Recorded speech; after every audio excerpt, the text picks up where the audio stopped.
Russian crude ഓയിലിന്മേലുള്ള അന്താരാഷ്ട്ര സമ്മർദ്ദങ്ങളും American ഉപരോധ നയങ്ങളുമായി ബന്ധപ്പെട്ട അനിശ്ചിതത്വങ്ങളും ശക്തമാകുന്നതിനിടെ ഇന്ത്യയുടെ ഊർജ്ജ സുരക്ഷാ തന്ത്രത്തിൽ വെനസ്വേല കൂടുതൽ പ്രാധാന്യം നേടുമോ എന്ന ചോദ്യമാണ് ഇപ്പോൾ നയതന്ത്ര ഊർജ്ജ മേഖലകളിൽ വ്യാപകമായി ചർച്ച ചെയ്യപ്പെടുന്നത്. ഈ പശ്ചാത്തലത്തിലാണ് വെനസ്വേലയുടെ പ്രസിഡന്റ് ഡെൽസി റോഡ്രിഗസ് 5 ദിവസത്തെ ഔദ്യോഗിക സന്ദർശനത്തിനായി ഇന്ത്യയിലെത്തിയിരിക്കുന്നത്. സന്ദർശനത്തിന്റെ ഭാഗമായി ഇന്ത്യൻ പ്രധാനമന്ത്രി നരേന്ദ്രമോദിയുമായി കൂടിക്കാഴ്ച നടത്തി. ഇന്ത്യയും വെനസ്വേലയും തമ്മിലുള്ള എണ്ണ, പ്രകൃതി വിഭവങ്ങൾ, ഊർജ്ജ സഹകരണം, ദീർഘകാല ക്രൂഡ് വിതരണ കരാറുകൾ, നിക്ഷേപ സാധ്യതകൾ തുടങ്ങിയ വിഷയങ്ങളാണ് ചർച്ചയുടെ കേന്ദ്രബിന്ദു. ഡെൽസി റോഡ്രിഗസിന്റെ നേതൃത്വത്തിലുള്ള വെനസ്വേലൻ പ്രതിനിധി സംഘം ഇന്ത്യയിലെ പ്രധാന എണ്ണ ശുദ്ധീകരണശാലകൾ, ക്രൂഡ് സംഭരണ കേന്ദ്രങ്ങൾ, പെട്രോളിയം അടിസ്ഥാന സൗകര്യങ്ങൾ എന്നിവയും സന്ദർശിക്കും. ഇതിലൂടെ ഇരു രാജ്യങ്ങളും ഊർജ്ജ മേഖലയിൽ കൂടുതൽ ആഴത്തിലുള്ള സഹകരണം ലക്ഷ്യമിടുന്നതിന്റെ സൂചനകളാണ് ലഭിക്കുന്നത്.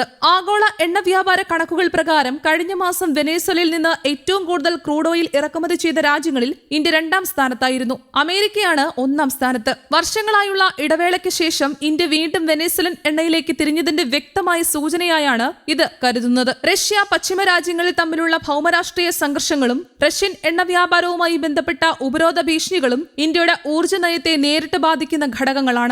റഷ്യയിൽ നിന്ന് ഇളവ് വിലയ്ക്ക് ലഭിച്ചിരുന്ന ക്രൂഡ് ഓയിൽ ഇന്ത്യയുടെ ഇറക്കുമതി ചെലവ് കുറയ്ക്കുന്നതിൽ വലിയ പങ്കുവഹിച്ചിരുന്നു. എന്നാൽ അമേരിക്കൻ ഉപരോധങ്ങൾ എപ്പോൾ കൂടുതൽ കർശനമാകുമെന്ന ആശങ്ക ഇന്ത്യയെ പുതിയ വിതരണ സ്രോതസ്സുകൾ തേടാൻ നിർബന്ധിതമാക്കുകയാണ്. ഇതിനൊപ്പം പശ്ചിമേഷ്യയിലെ യുദ്ധ സാഹചര്യങ്ങളും ആഗോള എണ്ണ വിപണിയിൽ വലിയ അനിശ്ചിതത്വം സൃഷ്ടിക്കുന്നുണ്ട്. ലോകത്തിലെ ഏറ്റവും പ്രധാനപ്പെട്ട എണ്ണ ഗതാഗത പാതകളിലൊന്നായ ഹോർമൂസ് കടലിടുക്ക് വഴിയുള്ള കപ്പൽ ഗതാഗതത്തിന് നേരിടുന്ന തടസ്സങ്ങൾ ആഗോള വിപണിയിൽ എണ്ണവില ഉയരാൻ കാരണമായിട്ടുണ്ട്. ഇതിന്റെ പ്രതിഫലനം ഇന്ത്യയിലും പ്രകടമാണ്. അന്താരാഷ്ട്ര വിപണിയിലെ വിലക്കയറ്റത്തെ തുടർന്ന് രാജ്യത്തിനുള്ളിലെ ഇന്ധനവിലകളും അടുത്തിടെ പലതവണ വർദ്ധിച്ചിട്ടുണ്ട്. അതിനാൽ തന്നെ സ്ഥിരതയാർന്നതും വൈവിധ്യമാർന്നതുമായ ക്രൂഡ് വിതരണ ശൃംഖല സൃഷ്ടിക്കുക എന്നത് ഇന്ത്യയുടെ പ്രധാന ലക്ഷ്യങ്ങളിലൊന്നായി മാറിയിരിക്കുകയാണ്. ഒരു കാലത്ത് ഇന്ത്യയുടെ പ്രധാന ക്രൂഡ് വിതരണക്കാരിൽ ഒരാളായിരുന്നു വെനസ്വേല. പ്രത്യേകിച്ച് 2020 മുമ്പ് ഇന്ത്യൻ പൊതുമേഖലാ എണ്ണ കമ്പനികളും സ്വകാര്യ റിഫൈനറികളും വെനസ്വേലയിൽ നിന്ന് ഗണ്യമായ അളവിൽ എണ്ണ ഇറക്കുമതി ചെയ്തിരുന്നു. എന്നാൽ വെനസ്വേലൻ പ്രസിഡന്റായിരുന്ന നിക്കോളാസ് മഡുറോയുടെ സർക്കാരിനെതിരെ അമേരിക്ക ഏർപ്പെടുത്തിയ സാമ്പത്തിക ഉപരോധങ്ങൾ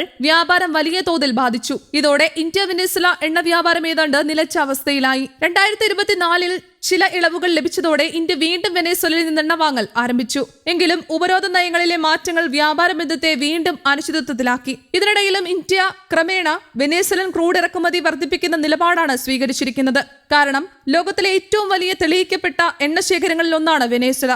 ദീർഘകാല അടിസ്ഥാനത്തിൽ ഇന്ത്യയുടെ ഊർജ്ജ ആവശ്യങ്ങൾ നിറവേറ്റാൻ ഈ വിഭവ സമ്പത്ത് നിർണായകമാകുമെന്നാണ് വിലയിരുത്തൽ. ഇന്ത്യ നിലവിൽ ലോകത്തിലെ 3ാമത്തെ വലിയ ക്രൂഡ് ഓയിൽ ഇറക്കുമതി രാജ്യമാണ്. അതിനാൽ ഏതെങ്കിലും ഒരു രാജ്യത്തെയോ പ്രദേശത്തെയോ മാത്രം ആശ്രയിക്കുന്ന നിലപാട് ദീർഘകാലത്ത് അപകട സാധ്യതകൾ സൃഷ്ടിക്കുമെന്ന് നയനിരീക്ഷകർ വിലയിരുത്തുന്നു. Russia, Saudi Arabia, Iraq, UAE, America, African രാജ്യങ്ങൾ എന്നിവയ്ക്കൊപ്പം വെനസ്വേലയെയും പ്രധാന വിതരണ പങ്കാളികളാക്കാനുള്ള ശ്രമങ്ങളാണ് ഇപ്പോൾ നടക്കുന്നത്. ഈ സാഹചര്യത്തിൽ ഡെൽസി റോഡ്രിഗസിന്റെ ഇന്ത്യ സന്ദർശനം ഒരു സാധാരണ നയതന്ത്ര കൂടിക്കാഴ്ച മാത്രമല്ല. ഇന്ത്യയുടെ ഊർജ്ജ സുരക്ഷ, ക്രൂഡ് ഇറക്കുമതി വൈവിധ്യവൽക്കരണം, ദീർഘകാല വിതരണ കരാറുകൾ, എണ്ണ സംഭരണ ശേഷി വർദ്ധിപ്പിക്കൽ, ആഗോള വിപണിയിലെ വിലക്കയറ്റത്തിൽ നിന്ന് രാജ്യത്തെ സംരക്ഷിക്കൽ തുടങ്ങിയ തന്ത്രപരമായ ലക്ഷ്യങ്ങളുമായി നേരിട്ട് ബന്ധപ്പെട്ട സന്ദർശനമായാണ് കണക്കാക്കുന്നത്. ഇന്ത്യയിലെ പൊതുമേഖലാ എണ്ണ കമ്പനികൾക്കും വെനസ്വേലയിലെ ദേശീയ എണ്ണ സ്ഥാപനങ്ങൾക്കും ഇടയിൽ നിലവിലുള്ള സഹകരണം കൂടുതൽ ശക്തിപ്പെടുത്തുന്നതിനുള്ള ചർച്ചകളും ഈ സന്ദർശനത്തിൽ പ്രധാനമായേക്കും. വരും മാസങ്ങളിൽ ഇന്ത്യയുടെ ഊർജ്ജ നയത്തിൽ വെനസ്വേലയുടെ പങ്ക് കൂടുതൽ ഉയരുമോ എന്നതിന്റെ വ്യക്തമായ സൂചനകൾ ഈ സന്ദർശനത്തിൽ നിന്ന് ലഭിക്കുമെന്ന പ്രതീക്ഷയിലാണ് ഊർജ്ജ മേഖലയിലെ നിരീക്ഷകർ. News desk, Kerala Kaumudi.